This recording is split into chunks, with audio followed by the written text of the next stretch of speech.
Assalomu alaykum Facebook қолданушылар. Assalomu alaykum бағбандар жаматы. Саламатсыздарбы?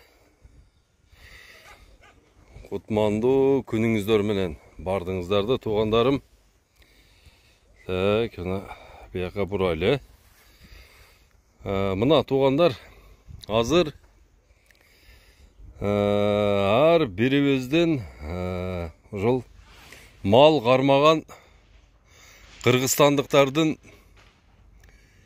үйүнүн жанында ушундай үйүлгөн малдан калган кыктар бар да. Мына бул жерде үйүлүп турат. Вот тиякта да үйүлүп турат да. Мына ушул үйүлгөн кыктарга туугандар ой жүгүртүш керек. Буга эми эмне сөлжан салгыла. Сөзсүз түрдө ушул кыктарга сөлжан салыңыздар туугандар. Аны кандай кыласыңар? Мынандай эле жөнөкөй эле тегиз жер, мынандай эле ушундай эле тегиз жер кылып эле. Жерди теп-тегиз жер. Мына ошол мүмкүн болсо мынандай бактардын түбү болсо аябай жакшы болот. Мына бактардын түбү болсо салкын болот. Салкын болот. Мына ушунун түбүнө узун кылып туруп, бийиктигин азыр жазда 70 сантиметр, туурасын болсо 1,5 метр, узунун жасай бергиле. Можно 10 метр, можно 20 метр жасасаңыздар болот. Анан ошол жерде үстүнө анан кийин баягы ошол малдан калган чөптөр бар, чыгынды чөптөр бар. Ошто шакал деп коет, кашек деп коет. Кээ бирки жерлерде кошкурт дейт экен. Мына ушундай эле чыккан чөптөрдү, жалбырактарды мына үстүнө жаап туруп, анан аябай суудан бергиле. Суудан көп, обильно сугарып туруп, суудан чачып туруп, анан бир аз эле баягындай четинен суу чыкканда эле кайра токтотуп туруп, дагы суулайсыздар 5 сааттан кийин. Ошондой кылып 2 жолу кайталап туруп, анан сөлжанды ошол баш жагынан салып коюңуздар. Баш жагынан салып койсоңуздар, ары карап жеп кете берет. Мына ушул сөлжан жегенден кийин сөлжан дагы өзү чыгарат, өзүнөн кык кылып чыгарат. Ошол сөлжандын кыгынын аты биогумус. Мына ошол биогумусту силер эмне огородко иштетесиңер, өзүңөрдүн огородуңарга иштетесиңер. Мына азыр үйүлүп жатат. Ар жерге барсаңыздар, кык деген мынабы Кыргызстандын ичинде мынабы жазда кык деген нерсе толуп кетет да. Бар жокту тиякты карасаң деле кык, бул жакты карасаң деле кык. Мына ошол кыктарды ыргытып ийбей, баандай огородко апарып чачпаңыздар. Мынанын ичинде бүрцүлөз деген оору бар, толтура оорулар бар болушу мүмкүн да. Тамыр оорулар бар. Бунун ичинде деген 50 килограммында 100 миңден ашык ото чөптүн уруктары бар. Ушулардын бардыгы барат да, кайра наоборот силерге пайда келтирбей зыян берет. Мына кыкты немеге жолотпош керек, вообще огородко салбаш керек.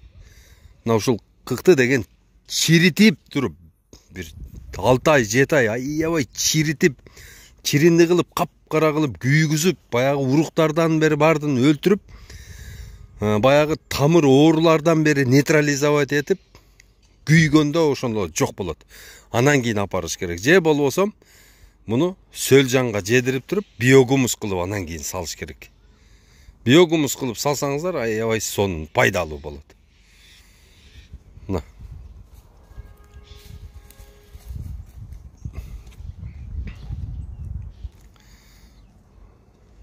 ар кимдин үйүндө жатат да мындай ушундай кык. 1 килограмм уруктук сөлжан азыр 500 сом болуп атат. 500 сом. 1 тонна кыкка 10 килограмм салсаңыздар, ошол 10 килограмм уруктук сөлжан баягы 1 тонна кыкты 6 айда переработка кылып, биогумус кылып чыгарып берет. Анан азыр бардыгы эле премьер-министрибиз баш болуп эле азот алып келиш керек, селитр алып келиш керек, анан мынантыш керек, химия эле деп атышат. Туғандар, химияның бізге керегі жоқ. Химия жеп атып эмне болдук? Бардығыбыз оорулуу болдук. Бардығыбыз нервный болдук. Бардығыбыздын настроениябыз жок. Мына органикага өтүш керек. Органикага өтмөйүн биз утпайбыз. Өзбекстан менен азот салыш боюнча жарыша албайбыз. Алардын өзүнүн заводу бар. Анан кийин бул жака ушул завод курабыз деп ушундай пикир кылып атат экен. Заводдун кереги жок. Завод кура турган болсоңуздар, ондо биздин экологияны совсем талкалайсыңар. Мына Өзбекстан азыр ол сыртында эле ана мына деп атат. Ичинде ыштан баягы ич өткөндү ыштан билет деп Өзбекстандын жерлери совсем талкаланып калган. Совсем азыр азот бермектен балай берсе дагы эч нерсе өспөй турган жерлери толтура болуп кетти. Мына ошону билип туруп, мына биздин мына айыл чарба министри айтпайбы, кой, бизге кереги жок химиянын. Мына бизде Кудайга шүгүр өзүбүздүн малдарыбыздын таштандылары өзүбүздөн чыккан органика таштандылар бизге жетет. Мына ошону иштетишти үйрөтүш керек элдин бардыгын. Кереги жок бизге химиянын. Химия жеп атып эмне болдук? Бардыгы онкологиялык оорулардын 1000 эсе өсүп кетиптир. 1000 эсе. Мурда онкологиялык оорулардын саны деген bir отделение болсо, ошол жерде 2 же 3 эле киши болчу экен. Азыр болсо бир койка местага 10 киши. Бардыгы азыр боорун алмаштырамын, бөйрөгүм ооруп атат. Гемодиализ алышым керек, андай мындай оору эле көбөйүп кетти. Ошонун бардыгы мына биздин контроль жок. 30 жылдан бери без контрольна кирип аткан ушу химикаттардан, ушул нитраттардан, мына азыркы аптекада сатылып аткан дарылардан ооруп атабыз. Аны түшүнгөн бир адам жок. Бир мамлекеттүүлүктү бир түптөй турган бир кыйын бир адам жок болуп атат. Тоба кылдым, кандай ой жүгүртүү менен жашап жүрөт биздин чоңдор. Башка таң калам, биздин чоңдордун бу түшүнбөйм, эмнени ойлоп атышат. Эптеп эле ушул срокто отуруп кеткиде эмне силер түрмөдөсүңөрбү айнанайындар. Бир кичине мындай ой жүгүртүү кылып, элдин ден соолугун ойлобойсуңарбы? Азыркы мейли анан кийин болду, Россиядан арзан шакар алып келебиз деп атасың. Дагы бир макарон алып келем деп атасың. Бирок эмне алып келип атасың? Ошону ойлонуш керек да. Элге эмне жедирип атабыз? Элдин баары ооруп атпайбы? Эмне ооруп аткан деген причинасын табыш керек да. Причинасын билебиз биз. Бул химикат. Мына Турциядан алып келип сатып атышат. Өкүртүп фунгицидтердин баардыгын Турция өзү колдонбой турган фунгицидтерди бизге саттырып атат. Кытайдан болсо вообще атомный бомбадай болгон Тайфун, Скор, Карате дагы бир балелердин бардыгы келип атат. Аны деген дыйкандардын колуна карматып койсо, аны сеп атышат. Дыйкан түшүнбөйт да. Аны дыйкан не? Мына биздин спасениябыз бул жөнөкөй эле ушул органика болду. Кыргызды сактап калчу органика, кыргызды чоң базарга алып чыга турган бул органика. Кыргызды деген экономикасын көтөрө турган бул жаратылыш, бир кен казып, алтын чыгарып, темир чыгарып биз байып кете албайбыз эч качан. Бул коррупция бар мезгилде кен каздырбаган бул 1000 эсе жакшы. Жөн эле аны башка бирөөлөр пайдаланып кетет. Убара эле болобуз. Туугандар, азыр полукарликовый көчөттөр уже түгөндү. Мен күздө айткамын, заказ бергиле, алгыла деп. Мына убакытты өткөзүп жүрдүңөр, эми болсо издеп жүрөсүздөр. Мына эми күзгө заказ бергиле, күздө алып келип беребиз. Аны деген предоплата менен алат. Жакшы көчөт предоплата менен болот. Начар көчөттү портерге алып келип алып, үйүңдүн астына чейин алып келип беришет. Начар көчөттү. Мына 30 жылдан бери начар көчөттү отургузуп атып эмне болдук? Мына азыр дагы эле айтып атам. Мына уже урматтуу президент, урматтуу премьер-министр, урматтуу жогорку кеңеш, бардык министрликтер. Силерден сураныч, бизге деген 7 тубанга 7 питомник салып бергиле. Биз көчөттөн кыйналып атабыз. Багбандар көчөттү жок отурат. Отургуза турган жер көп. 2 миллион гектар жерге 3 миллиард дарак керек болуп атат бизге. Мына ошону обеспечить бериңиздер. Анан кийин мына сугарылбаган бизде бир 2 миллионго жакын гектар жер бар сугарылбаган. Мына ошол жерди сугат кылып бериңиздер. Анан бизде адис жок болуп атат. Бизге деген 100 000 ар бир районго эң эле аз дегенде 1000ден. Атак болсо 3000'den agronom okutуп бериңиздер. Бизге ушул жок болуп атат. 100 000 агроном керек болуп атат Кыргызстанга. Алар деген ар кимиси өзүнчө окуш керек. Бирөөсү помидорду окуш керек, бирөөсү капустаны, бирөөнү алманы, бирөө алчаны, бирөө черешняны, бирөө грушаны, ошонтип отдельно окутуш керек. Баягындай общий менен окутуп коюп атат биздикилер. Андай эмес да. Мына ушул 4 проблеманы чечип бергиле. Анан биз силердин башыңарды оорутпайбыз. 6 миллион кыргызстандык бардыгыбыз бакка чыгып кетебиз, бардыгыбыз иштейбиз. Өлкөнү өстүрөбүз. Ошон үчүн болгону 200 миллион доллар аябай керек болуп атат. Кайра сурап атам. 200 миллион доллар туруктуу өнүгүү жолуна түшүш үчүн бизге керек болуп атат. Туугандар, ушул эфирди бөлүшүп койгулачы. Кана канча колуңар жетишинче бөлүшүп коюңуздар. Дагы бир кайталап айтып кетейин. Бизге 35 миллион долларга питомник куруш керек. Бизге 65 миллион долларга казылбаган 12 чоң канал бар. Ошону казыш керек. Бизге 30 миллион долларга 100 буровой установка керек. Бизге 70 миллион долларга 100 000 агроном окутуп бериш керек. Мына 200 миллион доллар болсо биз туруктуу өнүгүү жолуна түшөбүз. Ага чейин ушинтип жүрө беребиз, туугандарым. Мына органиканы өздөштүрөлү, бактарды отургузалы, сууларды чыгаралы, органика кылып туруп, дүйнө жүзүнө ВСП плюс менен Европага биздин өзүбүздүн мөмө жемиштерди жеткирели. Европага. Биз мынантип коңшу мамлекеттерге жалдырабашыбыз керек. Алып кой алмамы, алып кой алчамы деп. Жок, биз деген долгосрочный договордорду составлять этип алып туруп, ушинтип иштешибиз керек. Мына азыр сугара турган мезгил келди. Суу менен обеспечить керек. БЧК каналы бош жатат. Тегеле Кыргызстандын ошол сугат системасын дагы өзгөртүп туруп, кышын жайын суу бериш керек. Себеби дегенде бакта кышындасы эгерде баягында тоңдурма сууларды бакка бере турган болсок, ошол бактын гүлдөөсү bir айга кечеңдейт дагы, анан кийин мына эрте гүлдөп алып, бурчак уруп коюп атпайбы? Мөндүр уруп коюп атат, үшүк уруп коюп атат. Мына ошолордон кутулат элек. Болгону сууну бериш керек да. Мына суу бизде Кыргызстандын 100% суусунан 4%-ын эле кыргыздар пайдаланат, Кыргызстан мамлекети. Калганын бардыгы башка мамлекеттерге чыгып кетет. Ушул Өзбекстандан же Тажикстандан 1 литр эмени мунайды же бир эмени газды мисалы үчүн сурасаң акчага сатат. Биздин сууларыбыз болсо кетет. Биз олор менен договорубуз бар. Болгону биз аларга 50% суу бергени милдеттүүбүз да. Калган 45% сууну булар бизден сатып алыш керек. Мына ушуну жөнгө салыш керек. Краниктерди кадимкиде коюп туруп, мына положено природа боюнча мисалы үчүн миллиард галлон суу чыкты. Ошонун 500 миллионун силерге бердик. Мына калган 450 миллиард галлонду силер 450 миллион галлонду силер сатып алгыла деп туруп, условия коюп туруп, акчаны алардан алып туруп, биз өзүбүздүн инфраструктураны оңдош керек. Газ бул да эле ресурс, туурабы? Мунай бул деле ресурс. Суу ошондой эле ресурс. Болгону биз аларга 50% суу бергени милдеттүүбүз. Ошол эле Өзбекстан, ошол эле Тажикстан, ошол эле Казакстан, ошол эле Түркмения, дальше кеткен бардыгы биздин сууга муктаж.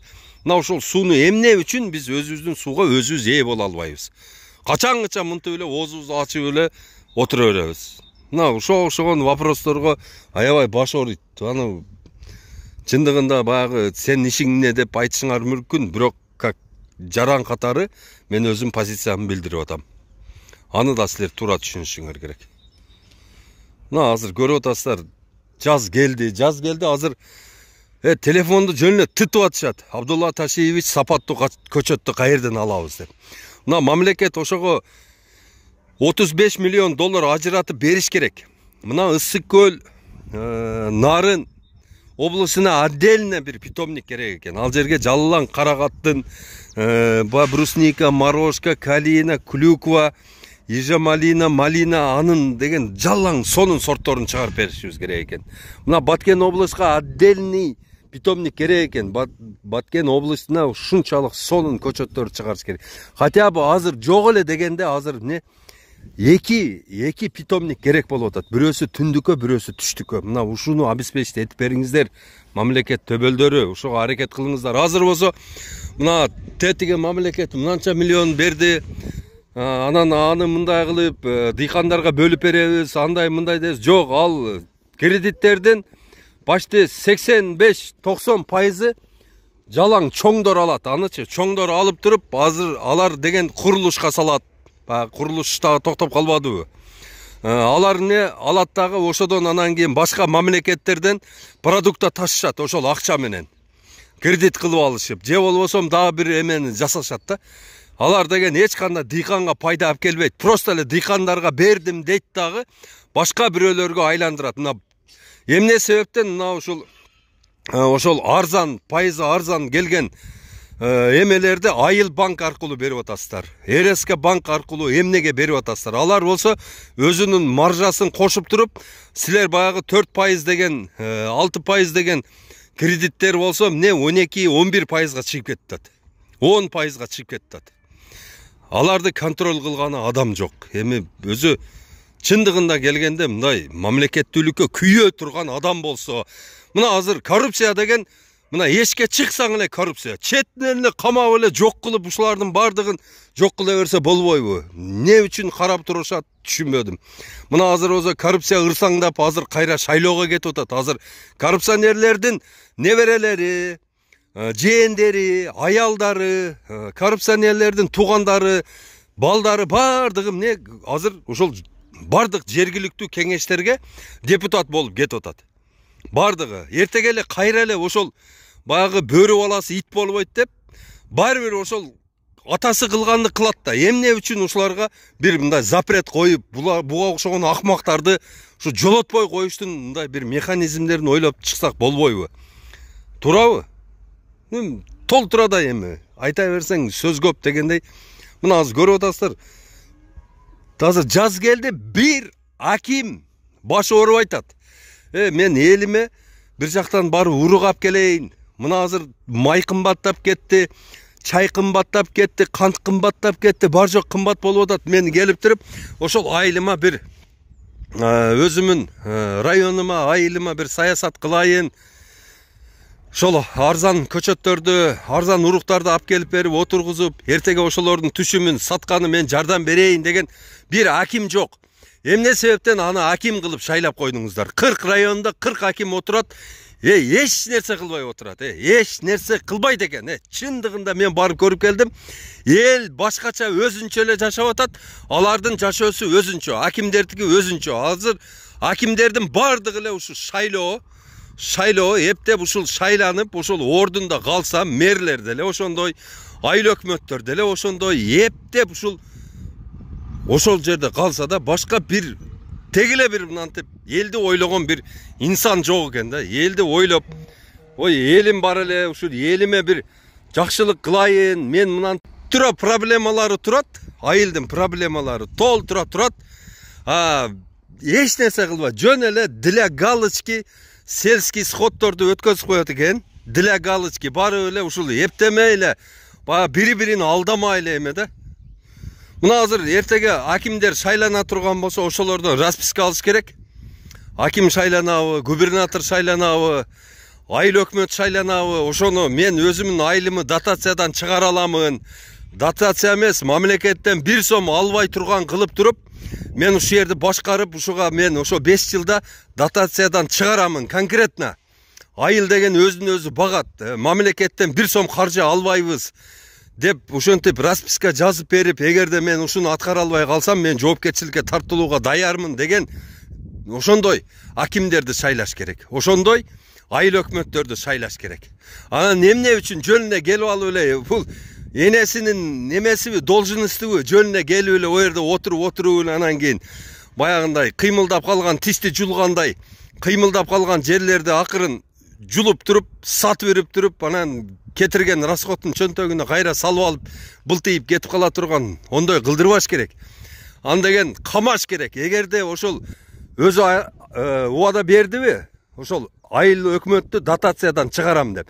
Чыгара албаса анда чыгара тургандарды шайлаш керек. Бул шайлоого, бул деген шайлоонун такыр эле кереги жок. Президент өзү эле конкурс объявлять этип, мисалы үчүн мына Куршап айылынын бюджетин мынанчага көтөрөмүн, мынандай жумуштарды аткарамын, мынанча жол саламын, мынандай ушуга саясат жасаймын деген азаматты эле коюп коюш керек. Болду. Өзгөндүк эле ошондой, бардык эле жерлерде ошондой кылып коюш керек. Анан жөн эле келип эле эч нерсеге жооп бербей эле анан кийин эле отуруп столдо баягы креслону шлифовать этип туруп кетип кала турган должносттарды токтотуш керек. Конкретно спрос бериш керек эми. Болду. Келдиңби? Элдин жүгүн аркалайм деп келдиңби? Кыйын болуп. Эми кыйын болуп келгениңен кийин давай немени көрсөт деш керек. Бир эле бул айыл өкмөткө эмес, губернаторго, акимге, мэрге бардыгына тиешелүү болуш керек. Мына дотацияда отурушат азыр. Миңдеген айылдарыбыз дотацияда отурат.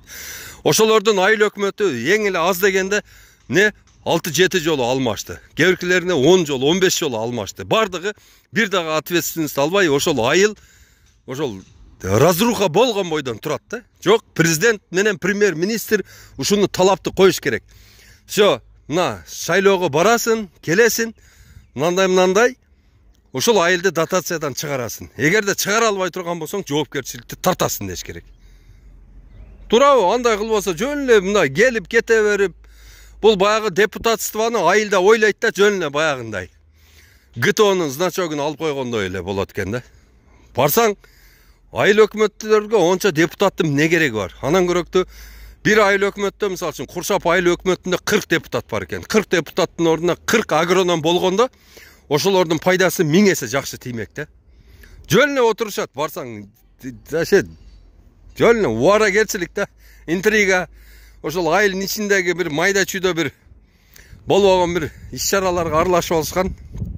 Кечке аны жаманда, буну жаманда. Булардын бардыгы ошол айыл өкмөт, губернатор, акимчилик. Булар неге керек мамлекетке? Мамлекетке, бийликке эмнеге керек? Шайлоого гана керек болуп атат да, шайлоого. Туугандар, эгерде шайлоого гана керек болуп турган болсо, мындай должносту кандай моральный, кандай укуңар бар буларды кармап отурганы? Мен оюм буларды жок кылыш керек. Вообще азыр Кыргызстан боюнча 28 000 чиновник бар. 28 000 чиновник бар. Мына ошол 28 000 чиновниктин бизге эмне кереги бар? Кыскартыш керек. 80% кыскартыш керек буларды. 80%. Мына өзүңүздөр көрдүңөр. Пандемия учурунда 7 областты 7 комендант эле башкарып турду. 7 комендант эле башкарып турду, башка эч ким башкарган жок бизди. 7 комендант башкарды. Болду. Башка эч ким башкара албады. Туурабы? Мына эми туугандар азыр өзүңүздөр көрүп атасыздар, бизде эмне болуп атат? Жөн эле баягы ответственность жок чиновниктер, аны аткарбай турган кызматкерлер, анан жөн эле баягы аларга баягы жөн эле садака бергендей аз эле бир ушундай бир арзыбаган бир айлык ошондой. Бул кызыксыңар туугандар, ошол айыл өкмөттүн ошол 7 000-8 000 айлык менен ол ошончо үйлөрдү кандай куруп алат? 7 000-8 000 менен. Күнүгө 7 000-8 000 тапкандар андай үй кура албайт да, туура? Сөзсүз түрдө коррупция кылышат. Булар жерди сатат, Анан кийин баягы ФПСтин жерлерин баягындай кымбатыраак эме кылып туруп, арендага берип, ал жерден, бул жерден, аяктан, бияктан ар деме кылып, жулгулап, үзгүлөп, ошентип акча жасашат да. Айыл өкмөт болосунбу десе, качкандар дагы бар экен. Тажадым дегендер бар экен. Чоңдорун келе берет, бир беспонтовый проверкаларды кыла берет деп адан жадагандар бар экен. Эбин таап, бар жокту агы проверкага дагы туруштук берип, бар жокту жасагандар дагы бар экен да. Ар кандай экен. Эми өнүгүү жолуна түшүш үчүн бизге бир отуруп, токтоп туруп, бир мындай атты токтотуп туруп, атты байлап, атты дагы эс алдырып, өзүбүз да эс алып, суу ичип, мындеп токтоп туруп ойлоно турган мезгилге келдик да, туурабы? Азыр болсо хайя деп эле чаап кетип атабыз да. Паттыратып эле каяка кетип атабыз, жол каяктан келген, ким каяка кетип атат, ону менен иши жок, патыр путур, бирөөнү мактап аткан, бирөөнү жамандап аткан, түшүнүксүз эле бир жашоо болуп кетти да. Токтой турган мезгил келди. Токтоп туруп, токто. Мына акимдин мага эмне кереги бар? Жөн эле бир баанда пустой место. Кереги жок бунун. Акимди жогот. Мына губернатордун эмне кереги бар? Жогот буну. Вообще жогот. Бунун кереги жок. Буга кеткен бюджетке ондан көрөктө башка иш кылабыз деп. Бар жогун тазалап, мындай минимализировать этип башкарууну. Анан именно айылдын ичине өзүнө саясат жүргүзүш керек да. Айылдын ичине ар бир үйгө басып кириш керек. Ар бир үйгө басып кирип, мына мисалы үчүн мына огородко басып келдиңби? Так. Ассаламу алейкум, кандайсыз Асан ака? Жакшы. Жакшы. Так, мисалы мен айыл өкмөт мына. Асан ака, мына жерде так нарагы 20, биягы 40, биягы так. Берге 400 көчөт батат экен. Асан ака, 400 көчөт жерге отургузайлы. Мына дарактарды жулуп таштаң. Бул кереги жок. Бул деген зыянкечтер топтойт, бул мындай дарактар. Асан ака, мына кыркты мынаяка топтоңуз. Бияка топтоп, сарайдын ичине киргизип, суулап, буга сөлжан салыңыз. Ошо сөлжандан чыккан биогумус менен мына алманын астына бересиз. Мындай. Биз ушул алмаңызды 30 сомдон биз сатып алабыз. 400 түптөн ар бир түбү 5 жылдан кийин 50 килограммдан берсе 20 тонна алма болот экен. 600 миң сом жылына киреше болот сизге. Болдубу ака? Болду деп. Анан кийинки огород коет, ошону кыл. Кийинки огород коет, ошону кыл. Мына тазала мына заборлоруң, мына ортолуктагы заборлорду алып таштагыла. Кереги жок, сетке тарткыла. Же сетке тартпасаңар тартпагыла деп ушундай кылып, мындай майда чүйдөсүнө чейин киришип туруп, мындай саясат жүргүзө турган мезгил келди да. Анан жөн эле анан кийин да Казакстанда Назарбаев келген экен бир айылга. Мына биздин Кыргызстан менен чектеш айылга. Как раз ошо Кемин жакта экен да. Кеминден бери. Токмокту мал базарды туштап. Ошол жерге Назарбаев келип анан кийин элдин баарын чогултуп, чоң чогулуш өткөзүптүр да. Чоң чогулуш өткөзүп, анан Назарбаев баягы цифровизация жөнүндө аябай сүйлөптүр. Цифровизация мындай, компьютер менен андай, дегенде мындай деп анан кийин ошонун баардыгын бүткөндөн кийин Назарбаевка суроо барбы деген экен бир аксакал. Ой, менде суроо бар дептир да. Суроо бериң деген экен. Ой, нүке, мага айтып коюңузчу дептир. Бурун бир кара малды 5000 теңгеден таможнядан өткөзчүмүз. Азыр 10 000 теңге болуп кетиптир. Несі деген экен да. Элге андай сенин цифровизация, пифровизацияң кереги жок. Элге деген мына ушу Назарбаевка суроо бергенде эле ошондой эле жооп бериш керек. Ошондой эле суроо, ошондой эле жооп болуш керек. Элди деген каяктагы бир мыйзамдарды ойлоп таап, алардын башын айландырып неме кылыштын кереги жок. Элге деген понятно, внятно айтыш керек. Сен мынаны өндүрөсүн, мен мынаны сатып аламын сенен, мынандай. Башты ортуштун кереги жок. Мына 30 адырда канча миллион гектар жерлерибиз бош жатат.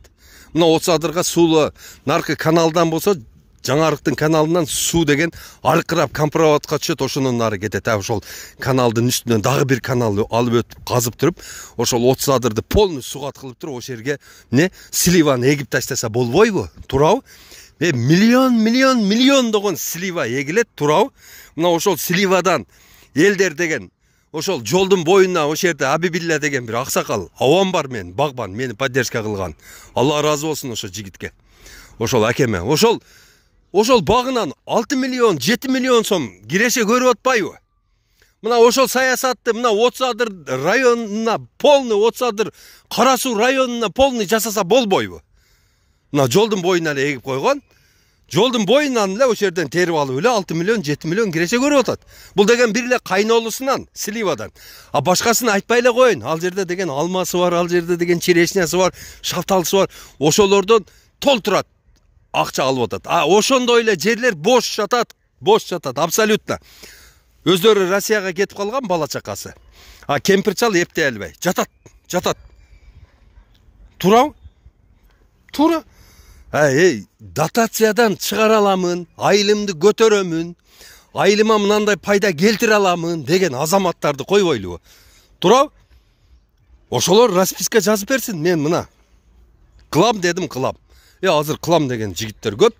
Жок, андай эмес, жөн эле мурдагы баягы бийликтин куйруктары. Ошол шайлоодо ошолорго куйругун көтөрүп бере тургандарды шайлап атабыз да. Ошол башка эч нерсе болбой атат. Мурдагы ошол эле иш.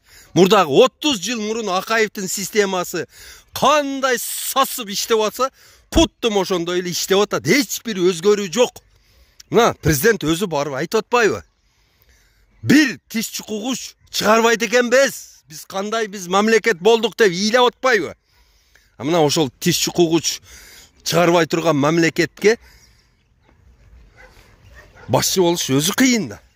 Мына саясатты өзгөртүш керек. Саясатты өзгөртүп, совсем с ног на голову коюш керек. Мына азыркы акимчиликтерди разогнать этиш керек. Вообще разогнать этиш керек. Вообще жок кылыш керек. Айыл өкмөтүнүн бардыгын полностью. Мына азыр Кыргызстанда эмне көп, юрист көп. Убактылуу баягында жумушка алыш керек дагы. Бир 10 миң, 15 миң баланы жумушка алып туруп, полностью выявлять этип апчык, мынаны, апчык процентине отур. Мына ушул айыл өкмөт, мына 91-жылы айыл өкмөт болгон экен, 95ке чейин, 96га чейин айыл өкмөт болуп иштептир. Ишин текшерип чыккыла. Садикти сатып берген, жерлерди сатып берген толтуралар чыгат. Кыргызстандын ичинде эле Кыргызстандын проблемасын чечиш. Бардыгын Даталова Адан баштап Яга чейин текшерип чыгып, жегендерин бардыгын кустура турган болсо, Кытайдын карызынчы 10 жолу кутулуп коебуз. Мына ошого саясий эрк керек. Мойнун толгоп жулуп ала турган ушундай башчы керек да, коркпош керек. Коркпой туруп приказды берип эл колдоп атат. Азыр Садыр Жапаровду эл колдоп атат. Камчыбек Ташиевди эл колдоп атат. Ушудан пайдаланыш керек дагы булар. Коркпой туруп элдин артында туруп алып туруп, бар жогун нары талкалап, ушул бизди пачагыбызды чыгарып, мөңкүрөтүп тизелеткен мына ушул Семетей Талас улуу айткандай, бизде 500 үй бүлө бар да. Ошолор источник коррупции. Мына ошолорду талкалап жок кылыш керек. Мына ошолорду талкалап жок кылып, тишин сындырып, мөңкүрөтүп, эч нерсеге жарабай турган кылып шалдыратып койгондон кийин анан Кыргызстан өсөт. Булар күчүндө маалда булар эч нерсе кыла албайбыз буларды. Буларда азыр деген күч аябай көп булардачы. Себеби дегенде Кыргызстандын байлыгынын 90% ушуларда, 10% элде болсо 90% ушулар басып алган. Мына көргүлө ишенбесеңиздер. Менде ресторан жок. Аларда ресторан бар.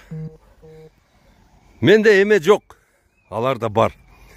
Ошон үчүн туугандар, бардыңыздарды, граждандык мындай солидарностька келгиле. Шайлоого барганда, мына чимкирик бырык сырыктарды шайлабагыла. Кереги жок. Жалаң элге кызмат кылам деген элдин уулдарын шайлап койгула. Болду. Бир эле ушул ручканын учу менен революция жасагыла силер. Жалаң иштей турган жакшы балдарды шайлап койгула. Анан коркпогула, анан эртеге силерди кодомолойбу, эмне болобу, Алланын айтканы болот. Рызкыны Алла берет, коркпогула. Ол чоңдордун арагын 30 жылдан бери иштиңер, чоңдордун баягына козусун жедиңер, башкасын кылдыңар, неме кылдыңар, бирок айнанайын, ошолор силерге оокат болдубу? Ошол силерге бир ошо жыртыгыңарга жамак болдубу? Эч нерсе болбоду. Коркпой турган мезгил келди. Коркпой эле ушул ручканын учу менен революция жасагыла. Жалаң иштей турган, Кудайдан корккон азаматтарды шайлаңыздар, туугандар. Айылда болобу, шаарда болобу, жетишет ушулардын аферизминен уже тоюп бүттүк.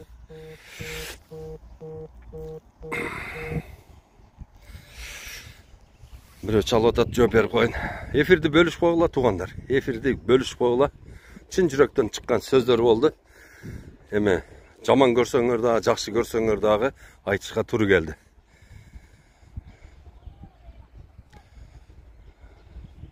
Гүлө, мен Абдулла Ташиевичмин. 0550 20 0007 менин номерим.